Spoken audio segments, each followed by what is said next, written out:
I love me some sci-fi goodness in film, yes, but also with the sponsor of this video. This video is brought to you by Novium. And the Novium hoverpen bringing us that stylish, innovative flair that brings your desk, office, or nerd cave into the future. Their hoverpens are solid, high quality, and quite frankly, they look amazing. They look cool. The Interstellar edition here tilts at a 23.5-degree angle, a nod to the Earth's axis, and also won Time Magazine's award for one of the best innovations of 2022. Combining art and that feeling of space and such a simple device such as a pen, it might just be the perfect mix. Because every house needs a pen, you might as well make it a quality one that looks cool and hovers. You know me, I'm an old soul, so I like the physical pen, but I also like futuristic stuff. So it's just kind of perfect for me. Perfect for a gift if there's a birthday coming up or an event. Of course, you can always buy it as a gift from you to you. So click the link below, use code JOHNS, and for the next 48 hours, get yourself 20% off all hover pens. You can also use the QR codes and use code JOHNS. Be sure to use the QR code for your region. But again, only for the next 48 hours, so you gotta be fast. And now, Bong Joon-ho has a new film coming out this Friday, so let's talk about it.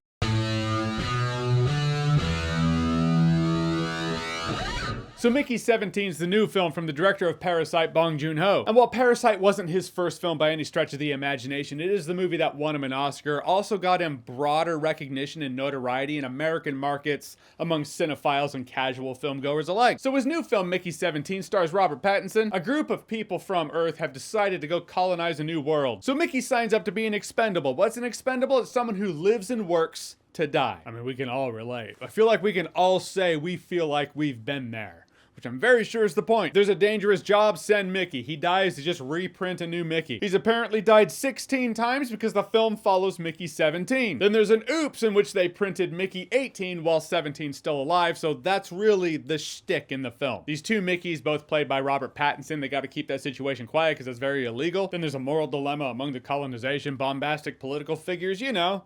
The usual. And a thing to know about this movie, it is a dark comedy. If we were in the blockbuster days, I wouldn't be surprised to find this in the comedy section. And Robert Pattinson's great in it. I'm hard pressed to find a greater example of an actor who broke free of the stigma, the typecast. He was the Twilight guy. Now he's the man. He's undeniably a great actor, and it definitely comes across that he likes taking on roles that feel different. Just the character Mickey doesn't feel like anything else I've seen him do. Not only that, he gets to play two Mickeys who do feel different from each other. Another thing that speaks to Pattinson's talent is a sci-fi dark comedy in which he has to bounce off of himself.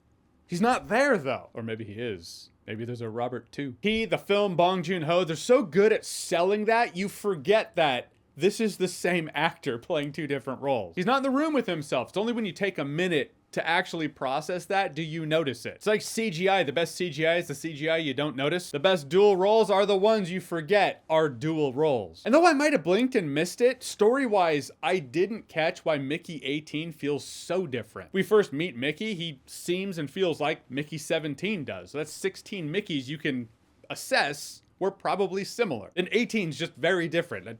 Anyhow, it works for the contrast between the two. You know, Mickey 18 is a much harder person. Mickey 17 is the one the audience will feel protective of. And I gotta give props to the film's attention to detail, the aesthetic, the immersion. Bong Joon-ho is great at that. His movies feel lived in. They feel real, which is important when doing sci-fi. You don't necessarily want a movie like this to feel like, yeah, but that's just Elseworld shit, not relatable to this world in the slightest. Notably important when telling a story that's a cautionary tale about human nature. I was just taken in by and appreciated the contrast between the feeling of the grit and reality of the sci-fi world. Oh, and it's also a dark comedy. Funny enough, Mickey 17 is actually an adaptation of a book called Mickey 7.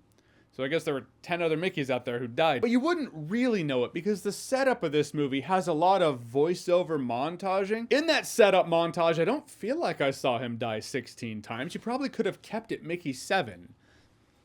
So why wasn't it? I don't know, maybe the movie feels bigger or more important to have him die 10 more times? Is it one of those things where the movie was going to be longer and we were going to get more time with some of the previous Mickeys? Then it was cut down to a much shorter runtime of 2 hours, 17 minutes? Was that why it was delayed a year? I don't know. But if you watch the trailer, a lot of that montage voiceover stuff that you see when he's talking about what he is, what he does, how he dies, is really executed in the film very similar to the trailer. It's not like the trailer was doing a speed run. As much as I do appreciate my shorter cinematic experiences, I actually could have gone for less voiceover, less montaging in the name of filling in the audience and more time actually experiencing the world during the setup. Though the comedy for the most part doesn't feel awkward and out of place, I do feel like a couple of the characters, Mark Ruffalo and Toni Collette's characters, were over the top. I get it, for the sake of allegory and Mark Ruffalo being the Donald Trump character, it's supposed to be what it is. They came across as cartoons, like they were Disney animated villains or something. The epic team up between Gaston's dad and Cruella de Vil. We're in a Bong Joon-ho film. Get what the intent was, but for me it just clashed. Felt like Mark Ruffalo was a guest on SNL and he was the one doing the Donald Trump bit for the week, who has big fake teeth and looks like a walking purge mask. To be fair, Mark Ruffalo does kind of sound like Donald Trump naturally, if he took a lot of Ambien. That's the thing about me, Cap. I'm always angry. Not just that, no, there are a couple other moments in the movie I was like, ah, that was... I do feel like there is less to unpack with Mickey 17 than there is in, say, Parasite. Not that there is an allegory or a message in here. Bong Joon-ho does as Bong Joon-ho does, and that's what he does. But he does do it in a way that's more organically interesting and entertaining than most others who try. The messages, though, being there, they are apparent. They're right there in front of you. There's not much to walk out of the theater and be like, okay, so what did he mean by this? Unless there is, like a month from now, someone's gonna break down something I totally missed.